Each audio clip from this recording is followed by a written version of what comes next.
মোৰ আপোনাৰ 20 তাৰিখে ঠিক 1:30মান বজাত পেট বিষাইছিলে। মই ডিউটি অৱস্থাত আছিলোঁ বাইপাছত।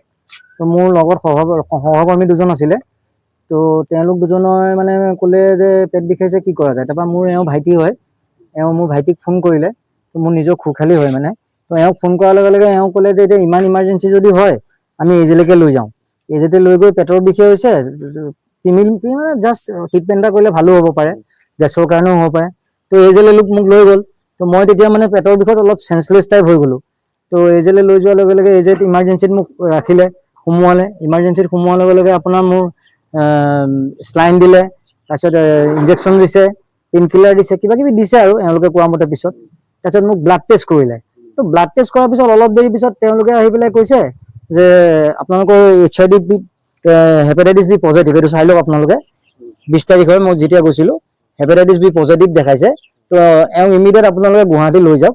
তো আমি ইয়াত ৰাখিব নোৱাৰিম আৰু এওঁক কোনেও চোৱা চুই নকৰিব, গতিকে এইটো অলপ হেৰি বুলি ক'লে, ভয়ানক, গতিকে ইমিডিয়েট গুৱাহাটী লৈ যাওক। তো মোৰ ধৰা গোটেই মানুহখিনিয়ে আলোচনা কৰিলে, কাৰণ মই মধ্যবিত্ত পৰিয়ালৰ, মইতো ঘপককৈ গুৱাহাটী নিয়াটো মোৰ সম্ভৱো নহয় পৰিয়ালৰ।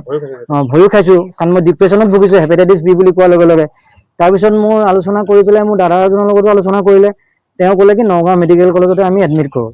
তো নগাঁও মেডিকেল কলেজৰ ছাৰৰ লগত আলোচনা কৰিলে, ডক্টৰ এজনৰ লগত আলোচনা কৰাৰ পিছত ছাৰে মাতিলে, তাতে মোক এডমিট কৰালে। তাত মই ট্ৰিটমেণ্ট কৰিলোঁ। সেইটো মই আপোনাৰ সেই 20 তাৰিখে মই এডমিট হৈছোঁ।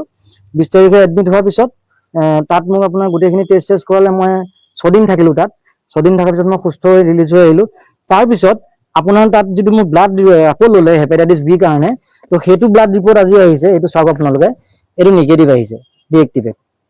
তো এজন মানুহৰ দুটা ৰিপৰ্ট কেনেকৈ হ'ব পাৰে, এটা পজিটিভ এটা নিগেটিভ। আপুনি চাওক, নিজে চাওক, এইটো নিগেটিভ আৰু এইটো পজিটিভ। এজেড পজিটিভ আৰু মেডিকেল কলেজত নিগেটিভ। গতিকে আপোনালোকে নিজে এইটো চিন্তা কৰি চাওক, কাৰণ আমিতো মধ্যবিত্ত পৰিয়ালৰ মানুহ, জীৱনৰ লগত হেতালি খেলা নিচিনা হৈছে। মোৰ নাম শ্ৰী হীৰেন্দ্ৰ কুমাৰ বৰা। এজে আপোনাৰ মৰিকলং চিভিল গেটৰ লগত। হয়, হেতালি খেলা নিচিনা হৈছে।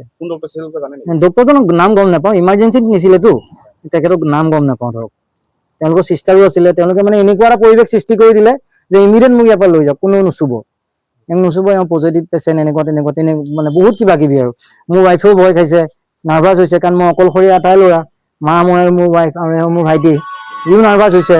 সেইটো কাৰণে মই আপোনালোকৰ আগত মাতি পেলাই অৱগত কৰালো কথাখিনি, যাতে ভৱিষ্যতে মোৰ নিচিনা আনৰ লগত নহওক, এই কথাখিনি যাতে মানে প্ৰশাসনে গুৰুত্ব দিয়ে।